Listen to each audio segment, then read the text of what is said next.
Hey guys, we've got quite an interesting video today. We've got a little review of one of the UK's newest grading companies.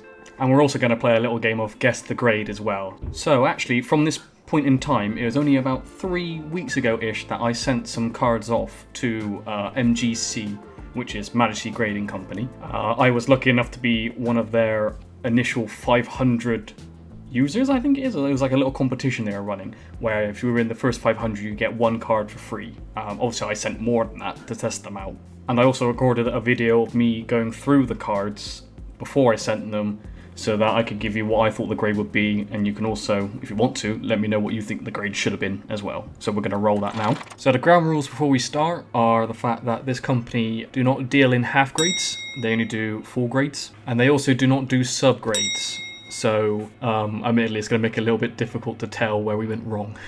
Now, between you and me, I've purposely picked a couple of stinkers, just to really, put them through their tests a little bit. So I'm going to be sending 5 cards, and the first one is the amazing rare Kyogre from Shining Fates. So this card's actually in pretty good nick. It's slightly off left to right on the centering. Surface is immaculate, as you can see. Corners are they're perfectly round, to be honest with you. I can't see anything wrong with them.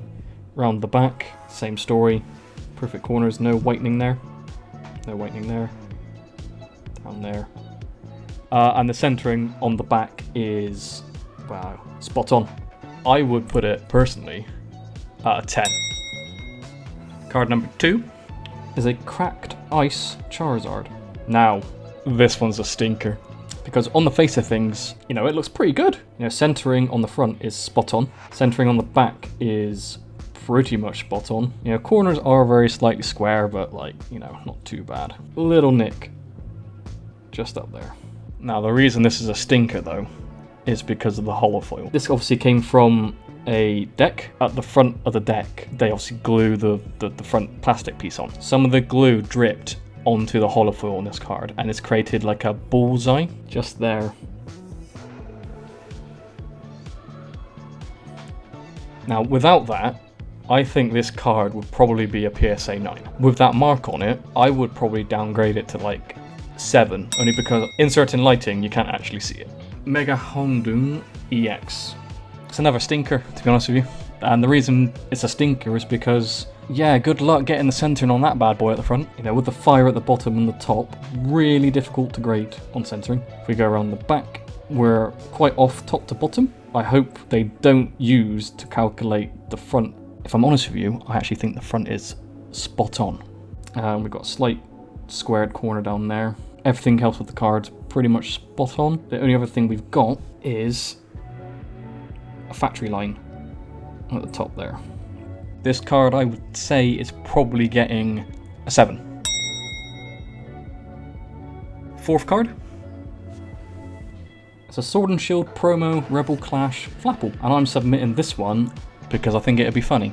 Issues with the card. We've got a slight knock in the corner at top, if you can see that. Only very slight, but it's there. And on the side down here, we have a little bit of whitening. Again, just another little knock, nothing major. Centering is pretty ping, holofoil good, nothing wrong there. Only thing we've got going on around here is a slight bit of whitening, if I can even show you, there. I think this is an 8. I don't think it would creep in at a 9, so I'm going to stick with 8. Card number 5 is a Galarian Corsola V from Champion's Path.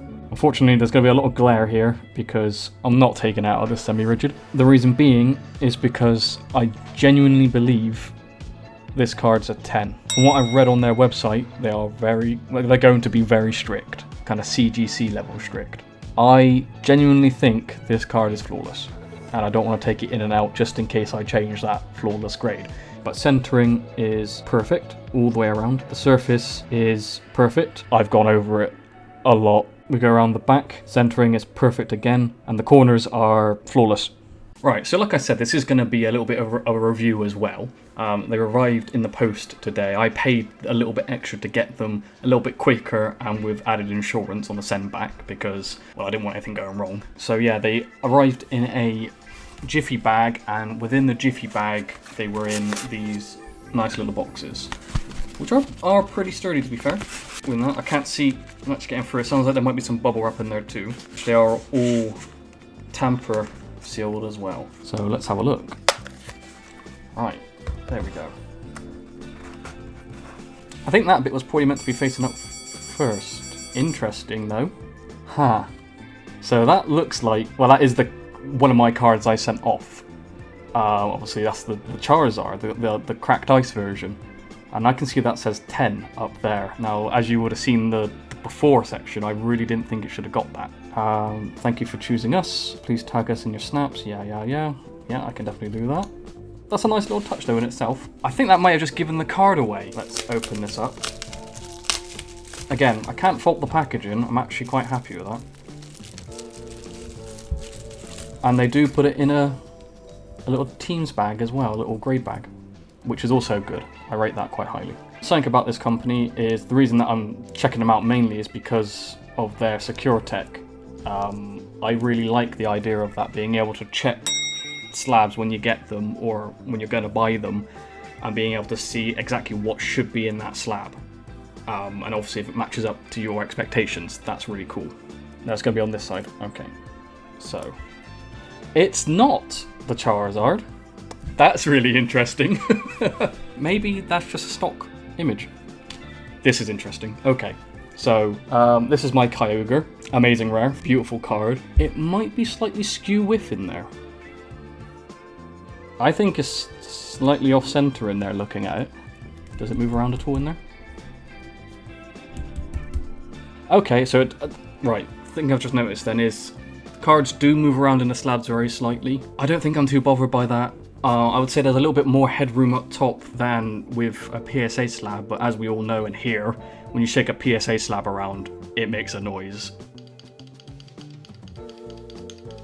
So we can see at the top 2021 Pokemon. Label-wise, we're looking good. I put down that I thought this card was going to get a 10.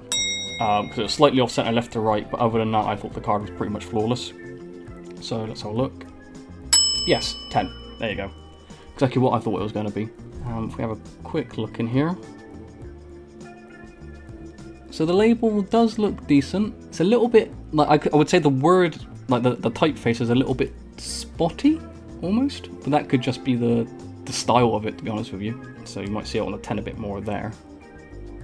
But I can say, at least left to right, the 10 is central. So what we'll do quickly is we're going to pop it out of this little bag. Quite skinny, but I don't mind that too much, to be honest. Cards are skinny. They're cardboard, of course.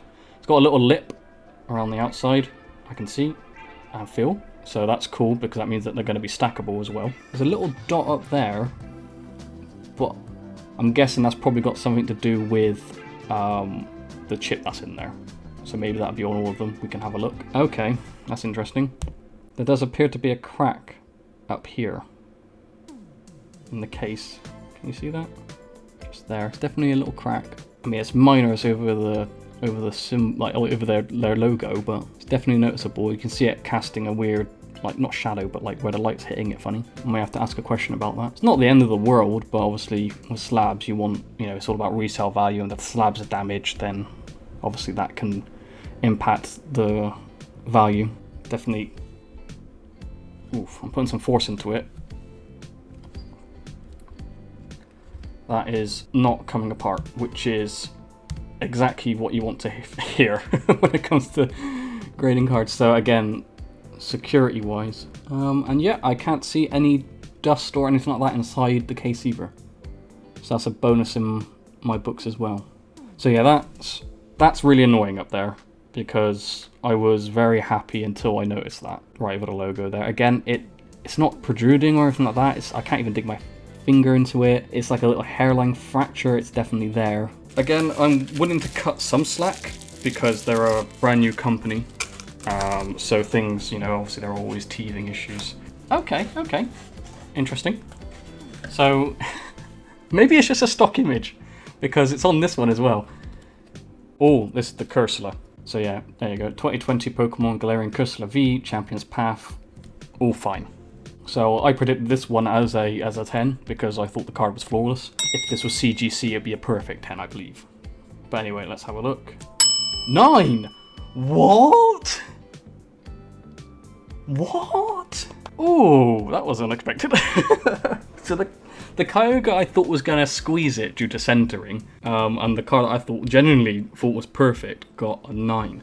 The only thing I can think of is on the full art cards, some of the edging on the card can look a little bit rough, even though actually that's just the pattern going towards the edge. If we are looking back towards the label, so we'll ignore everything. This fact is a 9, fine.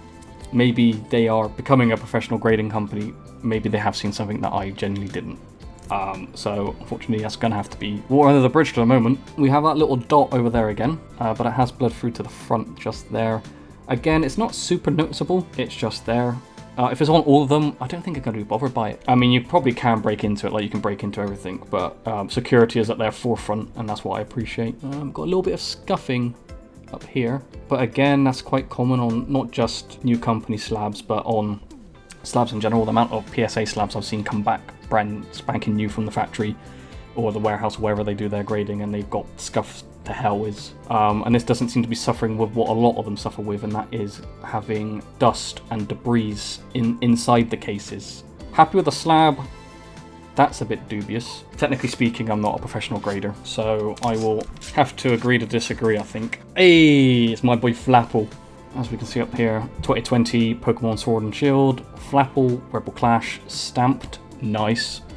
I like the fact it says stamped, that's good. I rated this one as a 8, I believe, because of the little shoulder dink up top. It's also got a slightly rough edge up there as well, just little things like that, and 10! Whoa, okay. That does surprise me slightly. I mean, the card, as you can see, is basically perfect in every other aspect. I thought an 8. I thought maybe it might squeeze a 9, but I thought an 8 was a dead set. At the same time, that can be viewed as sort of like a general defect out of the factory, because it's not a ding that I've done or somebody else has done. It's a edge cutting issue. But I'm still surprised it got a 10. It must have been close. But we've got that little dot again. It's not in the same position it was before. It's moved a little bit, but there is still that little dot. Other than that, slab looks good. We do have a little bit of, it's not like scuffing, but a little like line of stuff there.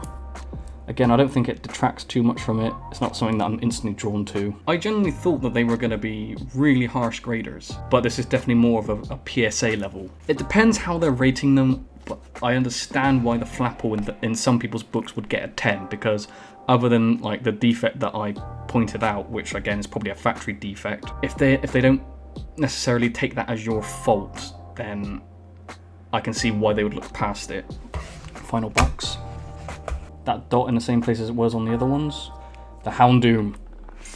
This is a really interesting one because I picked it because it was difficult in particular. I gave this one a 7 as well, you know, but I was doing these on a CGC scale, which obviously are very, very harsh graders. Bearing that in mind, that's 7, 8. Okay, so yeah, it's one higher than I thought it would be then. Again, if we're talking more PSA like grading style, being slightly more lax, no offense, but they are, then that makes perfect sense to me. Again, this is the big boy because it has that issue with the surface on the hollow. So I'm really interested to see if they pick that up. Okay, that's cool. That's one thing I was worried about. So 2020 Pokemon Sword and Shield, Charizard Cracked Ice. So they've differentiated the fact that it is the Cracked Ice one from the theme deck, which is good. That's a very good thing. I think I put this down as a 7. 7? 7. So 9. Okay, 9. Interesting. So yeah, again, this card was basically flawless, bar a speck of whitening in that corner and that on the surface right there. There. It's like a little bullseye. And it does almost look like it's part of... That's my thumbprint. It does look like it's part of the pattern, but it really isn't. That surprises me a little bit because the card's definitely been rated down for things, and without subgrades it's kind of annoying because you can't see what exactly it's been downgraded on. At the same time though, you don't get subgrades with PSA, so, you know. Kind of thought it'd be a bit lower than that. If I'm honest, knowing what I know now from the other cards, I would have probably put it at a 8. I think 9 is generous, if I'm honest. Especially since putting this one next to the Galarian Cursula, I mean, again, it's hard to say because you can't. Maybe this just squeaked a 9, and maybe that one just came down from a 10. It's hard to tell. But this card definitely isn't of the same tier, I would say, as the Cursor is. Not too bothered. That edge is a little bit rough though, just there. I think it's to do with possibly the compression. So like obviously this, I would have thought would be sonic compressed. Maybe something just gave a little bit there. It's not, you can't feel it. You can barely see it, but it's there. For some people that's enough. So as a final kind of thoughts thing, I think I misunderstood at the start when I thought that the grading was going to be harsh. I think the grading, I wouldn't say it was completely lax. We're not talking silly standards here. They're definitely looking out for stuff. But it's not as harsh as I thought it was going to be. I would generally put this on the kind of par with how PSA do theirs. They let factory defects go, and it would appear that they're rounding up when they're doing their calculations. I thought, if anything, on average they may have been slightly generous, but that's how things go sometimes. Again, that's not necessarily a bad thing either, because, I mean, if you're somebody who gets lots of cards graded to then ship on, being slightly generous with slightly higher numbers is going to help you. I also wouldn't look at these cards and go, how in the world has that got that? Harsh grading companies, you know, that is a factor. And people do want higher numbers, and they may not want to use you as much if you're, you know, incredibly harsh. It's just how things are, especially with things that are out of your control. Again, slab itself, solid. Nothing falling apart here. I don't mind the labels. I quite like them. I'd say it's quite clean. My only issue is that the typeface is a tad bubbly, but I'm talking like you're getting in real close, really looking. It's just the typeface they're using. I don't hate it. The logo is nice and clean. I will say, if you're the kind of person who likes to do football cards and stuff like that, and sports cards, I would say MGC are definitely your horse to go with. I mean, for one, if we're talking football, for example, well, look at the logo. It's a lion with a crown on it. You know, that screams Premier League and sports. You know, that screams 3 lions. It makes sense. If we're talking Pokemon cards, again, I think these are actually a perfectly good option for you.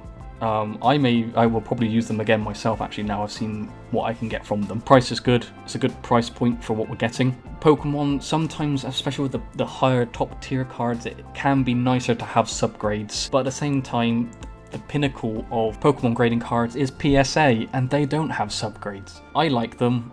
Not everyone does. That's the end of the story, really. It's a preference thing. I did speak to one of the reps briefly, and because I was questioning what about error cards and how they're going to deal with that, and they said that they're not planning to accept error cards for now, but when they do come to accept them, they will. I'm not actually sure where it's going to go, but they will incorporate it into the label somewhere. Do I think slabbing it in one of these will add value to it? It may do. It may add some value eventually. We're seeing movements in other UK grading companies, ones that don't have as much security, as it were, involved. Worth pointing out that MGC have a database already up and going, and I'm actually seeing some companies looking at what they're doing with their security and looking to implement it themselves, but obviously this company did it first. So just a quick demonstration of the secure tech. So we've got the NFC reader down here on our iPhone. Going to click that, then we're going to hold it over the tag. There we go, we just found it. So we're going to click the link, and that's going to take us to the website. It gives us a serial number and tells us exactly what the card is, what grade it got, everything you need to know. I personally think this is game changing, so I think that's a really good thing to implement. Would I recommend MGC? Turnaround was fast. I like the security of it all. I do like the labels. I am a fan of the labels. The slabs are fine, but overall I would recommend. So again, I hope you guys liked that little unboxing, and also, you know, a little bit of guess the grade alongside a bit of a review. God, what a mix up this was. But anyway, I hope you guys enjoyed it. Regardless, I would generally go check these guys out. Either way, see you later. Bye.